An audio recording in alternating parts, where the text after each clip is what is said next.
So here we are.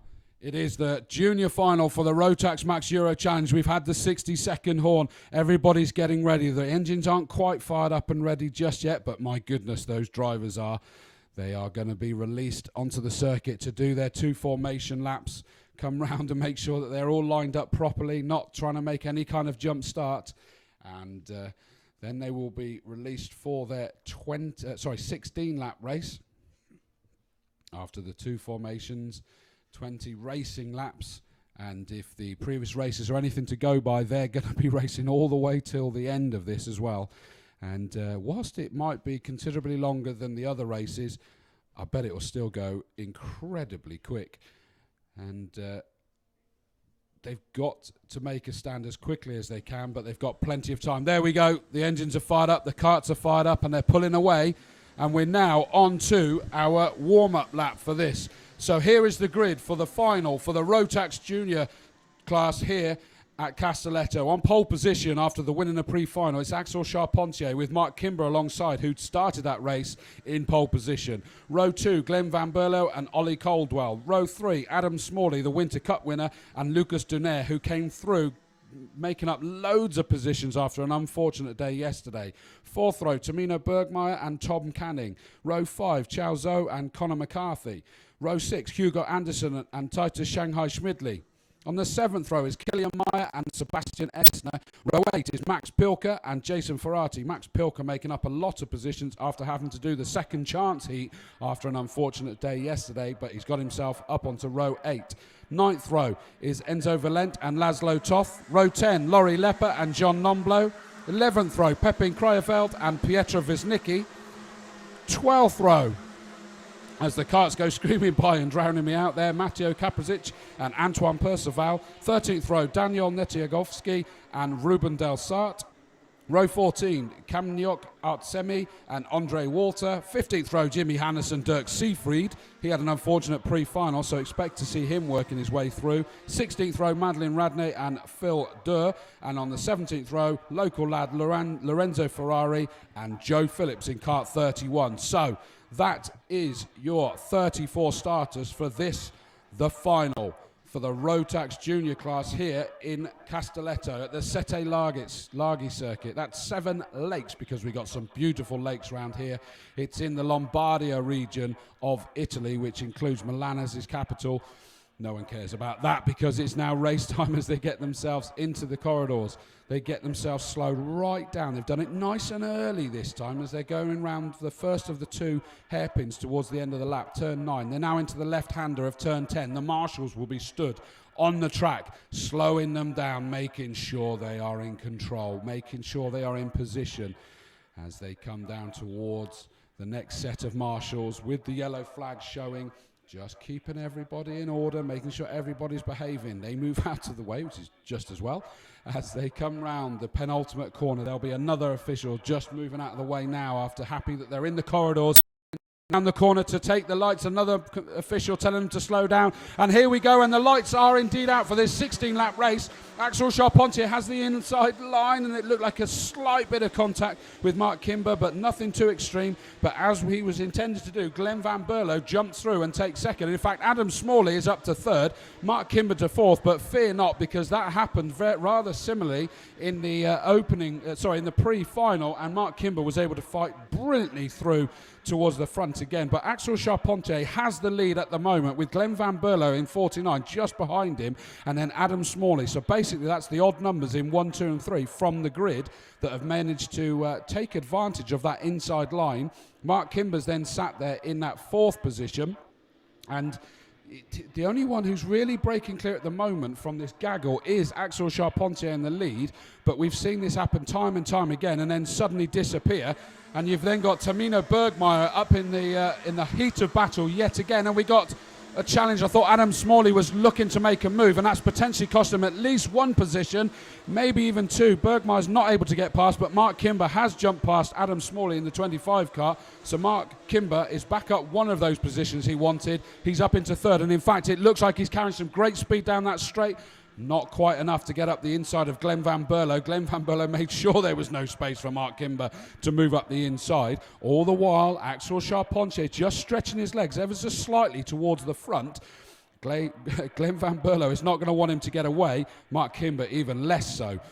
As they head round turn number 10, the last of the hairpins, they head back towards us to complete their second lap. Axel Charpentier still trying to stretch. It was over half a second already on that last lap. What's his lead going to be this time round? It's just under, so it's down to 0.4 this time. So Glenn Van Berlo has actually managed to close in. Mark Kimber, Adam Smalley, Bergmeyer, then a little bit of a gap to Lucas Donnet. Ollie Caldwell's just lost a few positions on that opening lap, but he's still there in striking distance, and judging by his racing in the pre-final, do not discount Ollie Caldwell. He looked fairly relaxed, and we got a couple of karts off on the grass in front of us. I can't quite make out the numbers. Is one of them maybe 69, Jimmy Hannes? I think it may well be, but two of them are out, and the karts are basically only just off the circuit, so there'll be yellow flags there unless they can get that out of the way before the karts come through. And it looks, whilst we were focusing on the incident in front of us, that Mark Kimber has got himself up into second position. So Glenn Van Berlo's down to third, and Timo Bergmeyer just behind in the 33 kart. Through they come. Axel Charpentier now has his teammate hunting him back down. They were on the front row together.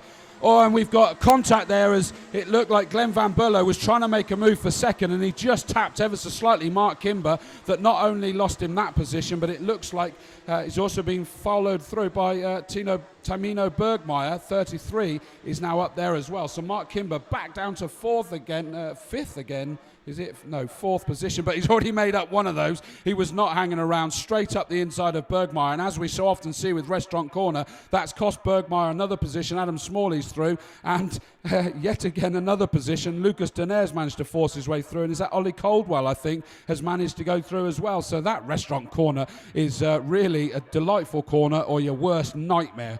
That was a nightmare for Tamino Bergmeyer.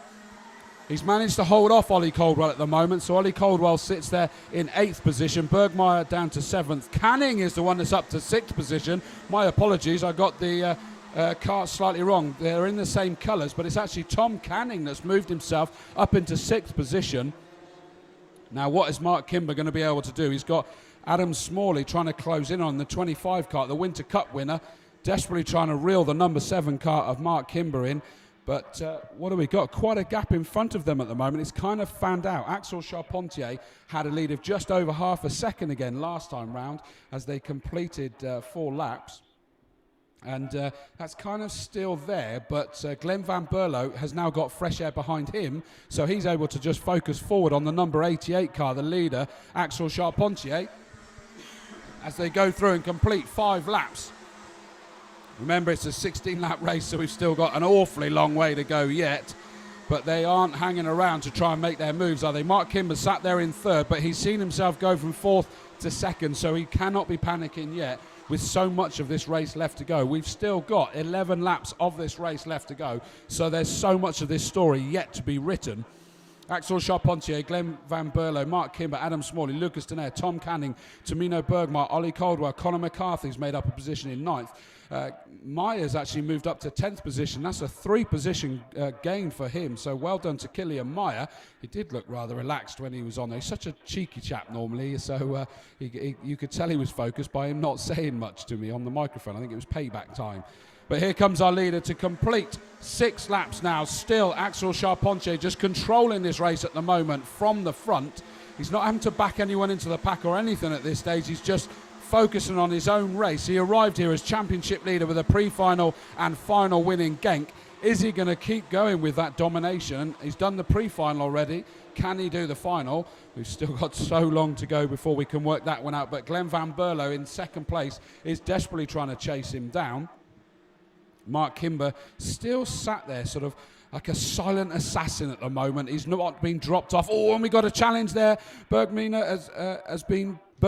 has been passed by Tom Canning. So Tom Canning has got himself up another position. In actual fact, it's shown on the thing that I missed that Lucas Donner had moved up another position. So no, it's Lucas Donner that's been passed there by Tom Canning. So goodness me, it's all changed because Bergmeyer's down in 7th position. Difficult when they're on the far side of the circuit with the identical karts now racing together of Bergmeier just behind Lucas Donaire. Just behind them is Ollie Caldwell, just biding his time with a painful rib that he's got at the moment. He's not looking to go excessively gung-ho in this early stage of this 16-lap race. We're not even at half race distance yet. They will be when they cross the line next time. But Axel Charpentier, his lead was actually cut a bit there. 0.4 was the lead, so it's gone back under that half a second at the moment. And it does look as though third position, Mark Kimber, is now starting to reel in second position, Glenn Van Berlo. Glenn Van Berlo must be fully aware that he's there. Then we've got a slight gap back to Adam Smalley, who's got Tom Canning closing him down rapidly. So no sooner has Tom Canning moved up that one position, he's rapidly honed in onto the back of our Winter Cup winner, Adam Smalley. So number 25, just throwing it round the turn 3 S's there, trying to escape as much as he can, but look ahead of them in that second and third battle. Mark Kimber's lining up for the move down to turn 6. He's alongside him, and he's done it. He's through to second position. He's disposed of Glenn Van Berlo. Glenn Van Berlo down to third position now. So Mark Kimber is back where he's worked up to once, and he was just tapped into a slight mistake a few laps ago, and it looks like one of the FA karts just lost a position or two as they exited the restaurant corner. We'll have to wait to see which one it is when they come back closer to my view. Through goes Axel Charpentier. Mark Kimber now in that second position. Glenn Van Berlo down to third, Smalley, Canning, Lucas Donaire, Bergmeier. So there is no change, so maybe they changed and changed again. And Conor McCarthy still sat there in ninth. Killian Myers rounds out your top 10 at the moment as they head down for the 10th time in this 16-lap race. Axel Charpentier has managed to get that to 3/4 of a second is his lead now, so he's really gaining control very rapidly. Mark Kimber's there now. They might be teammates, but I don't think Mark Kimber has any intention of letting him go and holding up the rest of the pack. He's going to want to get that win, get himself up there from pole position to second in the pre-final. He doesn't want to stay second after in this final as well. He wants to role reverse this, and this is the one to do it. This is the bigger points in this final, don't forget. Through goes Axel Charpentier. 10 laps completed. Mark Kimber following close in. In fact, Mark Kimber just put in a new fastest lap with purple sectors in 1 and 3. So new fastest lap of the race for our second position youngster Mark Kimber in kart number 7. That means he is hunting him down. He's taken it below the 0.7 mark, so he's just slowly reeling him in, and he's not really taking Glenn Van Berlo with him at this stage, is he? So he's still got a bit more. Laszlo Toth has moved himself up to 14th position, just jumped ahead of Valent on that last lap. So there's still plenty going on through this grid as we see them coming around turn 10 and start heading back towards us in this commentary box. It's still Axel Charpentier throwing it in. The fitness these youngsters must have is incredible. It's hurting my arms just watching them throw the carts through some of these corners. It looks like we've got a warning for the number 50 cart of Andre Walter. As they cross the line, it does. You can see that gap is going down. It's down to 0.583. So Mark Kimber is hunting down Axel Charpentier. The number 88 car still in the lead at the moment, but he must be getting informed by his mechanics that lead is gradually disappearing. Mark Kimber is trying his best. Glenn Van Berlo in third position. Adam Smalley, Tom Cannon, Lucas Donaire, Bergmeier in 7th, Ollie Caldwell in 8th, and then it's a little bit of a gap back to for a lonely race, Conor McCarthy, as they start heading their way back towards us again. They've exited turn number 10. Here comes our leader, number 88, Axel Charpentier. Has he got an answer to Mark Kimber's attempts to close him down? This time round as they go through, no, Mark Kimber just closed ever so slightly again. Not as fast as his best time, but he is still just ever so slightly closing him in, about a 10th that time. And in fact, Glenn Van Berlo in that third position needs to be aware because he's got Adam Smalley and Tom Canning closing in on him. He's the British sandwich at the moment, is Glenn Van Berlo. The two Brits, Axel Charpentier and Mark Kimber up front. Then it's Glenn Berlo, the Dutch driver, Adam Smalley, Tom Canning just behind. And it does look like that is closing in quite a bit there. And look at the teammates there of number 14, Lucas Donaire and Tomino Bergmeier. They're still glued together with Ollie Caldwell nibbling at them. Look at this lead. It is absolutely evaporated now. Axel Charpentier can feel Mark Kimber breathing down his neck as they come onto the start-finish line. 13 laps completed. 3 laps left to go, and that lead is down to 0.393 because of a new fastest lap of the race by Mark Kimber. He's just reeling. He can sense that he's doing it. He can feel he's closing him in. Is he going to do it on the final lap? We got 3 laps to go, so he's still got time to do it. Then there's the gap, and there's this 3-way battle between Glenn Van Berlo, Adam Smalley and Tom Canning. They're the key areas of interest at the moment out there. Plenty going on throughout the field, as you would imagine. But look at that, Glenn Van Berlo under growing pressure from Adam Smalley, the number 25 car of Adam Smalley. But look at the leaders, and the lead has changed just as we were looking at the battle behind. Mark Kimber has indeed jumped through to the lead.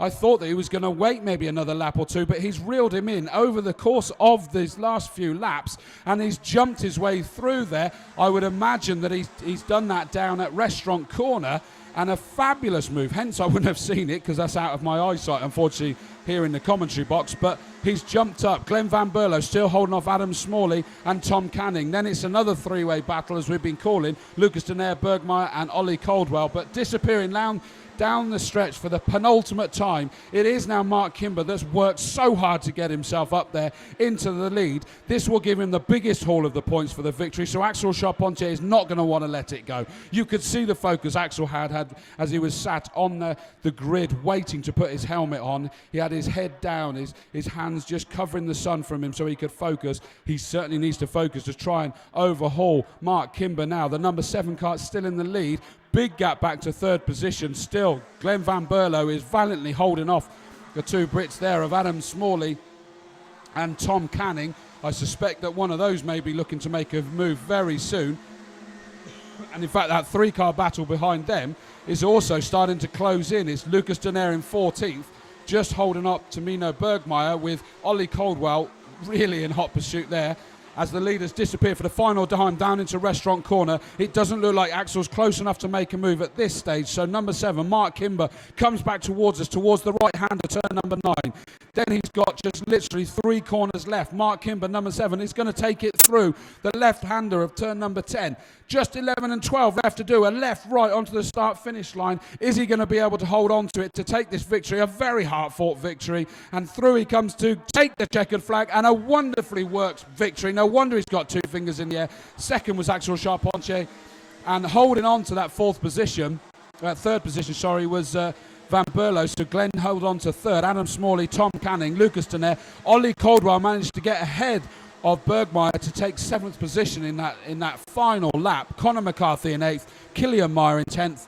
That is your top 10 for this race, and what an incredible performance by everybody there. An epic race yet again, as we have seen time after time. They have done brilliantly well. So that is our junior race here, the junior final here at Castelletto.